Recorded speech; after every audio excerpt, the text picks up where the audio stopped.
Passo agora a palavra ao deputado Carlos Zaratini. Senhor presidente, queria cumprimentar ao americano André Oliveira, cumprimentar o procurador Carlos Ferreira, a Maria Inês Dolce da Proteste, cumprimentar todos os taxistas, representantes que aqui estão presentes, que nessa audiência que tem um caráter muito importante e acho que vai balizar muito do nosso trabalho aqui para frente. Senhor presidente, eu queria aqui fazer um comentário mais sobre uma resolução do CAD, mas eu queria começar um pouco pela fala do Carlos Ferreira, que infelizmente foi a única que eu tive a oportunidade de assistir, achei muito interessante, mas ele colocou uma dúvida que para mim não existe. Por quê? Porque nós temos o serviço de transporte público coletivo de passageiros. São os ônibus, são os metrôs, são os trens, é o transporte público coletivo de passageiro. E nós temos um sistema de transporte público individual de passageiros. O táxi é um serviço de transporte público individual, diferente de quando o senhor contrata um motorista para levar sua filha na festa, onde o senhor escolhe o motorista. O senhor fala, não, eu quero contratar o motorista X, que eu tenho o telefone aqui, é um cara que eu conheço, ou que alguém falou para mim que ele é bom, tal. Então o senhor escolhe quem é o motorista que o senhor vai chamar para trabalhar. No serviço público individual de passageiros, o senhor eventualmente pode até escolher se tiver uma amizade com o motorista, mas basicamente o senhor não escolhe o motorista. Seja através do aplicativo, do telefone, parando o carro na rua, o senhor não vai escolher o motorista. Vai vir um motorista aleatório lhe atender. Então tem uma diferença fundamental aí entre o transporte público individual de passageiro e o transporte privado individual de passageiro. Essa diferença é básica. O que a Uber está tentando fazer é criar um serviço de transporte público individual de passageiro. E é aí que ela está completamente ilegal. Ilegal. Porque dentro desse conceito, dentro da legislação, o serviço público individual de passageiros, ele é de competência municipal, seja na definição de tarifas, seja na regulação, ou seja, quem vai dizer se o carro... Por exemplo, lá em São Paulo existem os tipos de veículo que podem ser usados no táxi. Não é qualquer veículo.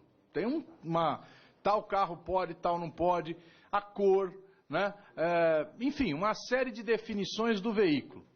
Tem também uma série de definições do motorista. Então, o motorista, para ser taxista, ele tem que ter, antes de ter o alvará, ele tem que ter uma autorização, ele tem que ter uma experiência, ele tem que ter feito um curso, ele tem toda uma característica. Então, isso caracteriza o serviço público individual de passageiro.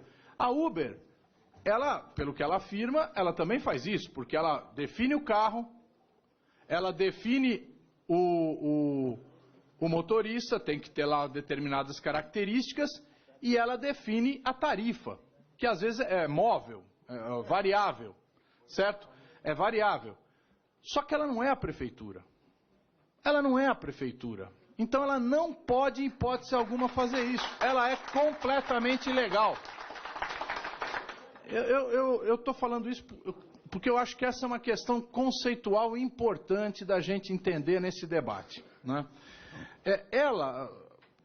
Em segundo ponto, ela quando tem um conjunto de motoristas que trabalham para ela diz, olha, você, através do... Não sei nem como é que funciona, mas deve ser um computador. Como é que é avisado lá o motorista? Vá em tal lugar? É aplicativo. Então, ó, vá a tal lugar. Ela define através do aplicativo. Ela está comandando o motorista. Ela vai falar, você vai transportar o Dr. Carlos Ferreira da casa dele até o fórum. Então ela vai lá pegar e transportar. Então ela está lhe comandando o trabalho do motorista. Portanto, ela tem uma atuação de patrão, de empregador, e ela não paga nenhum direito trabalhista. Ela não cumpre nenhum direito trabalhista. Ela é absolutamente ilegal do ponto de vista trabalhista.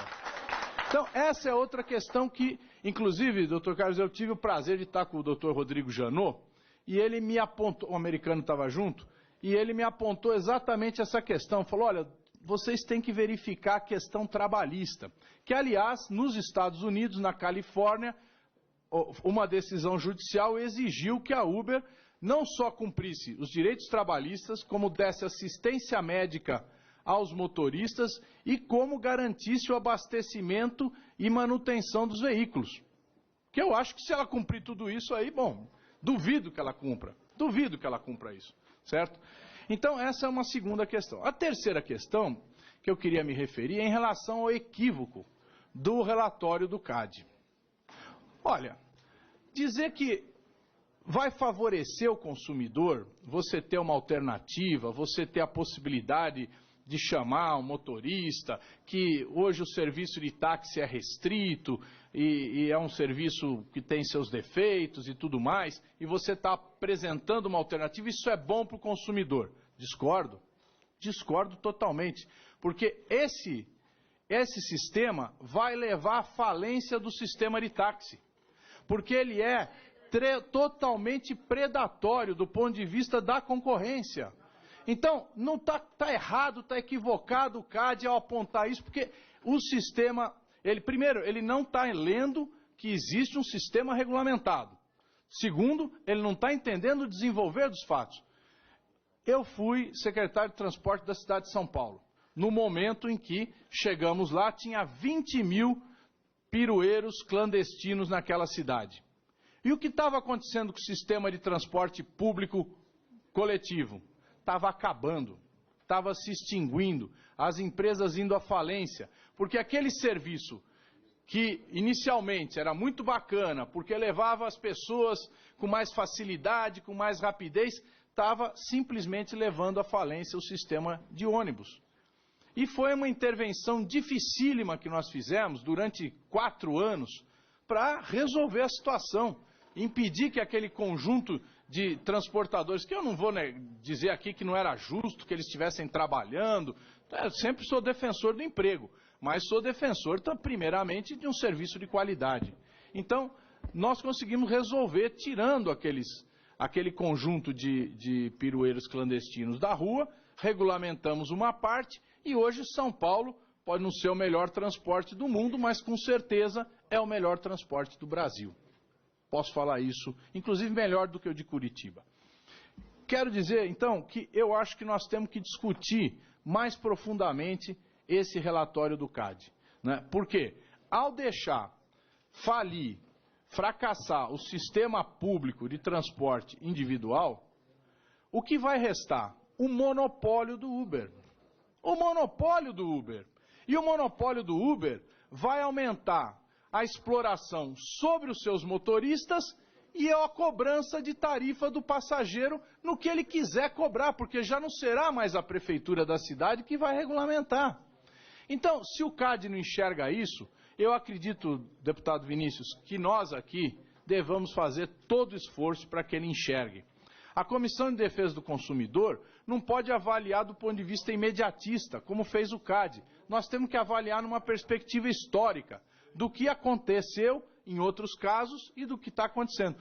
Muita gente fala, mas tem profissões que acabam com o tempo, com a história. Aí vem aquele exemplo clássico do camarada que acendia o lampião de gás na iluminação. É um exemplo clássico, mas no nosso caso aqui, nós não estamos tratando de profissão, nós estamos tratando de serviço público. É completamente diferente. Se nós vamos ter, por exemplo, provavelmente as telefonistas que trabalhavam na radiotáxi estão perdendo emprego. Estão perdendo emprego, porque cada vez mais as pessoas utilizam o aplicativo.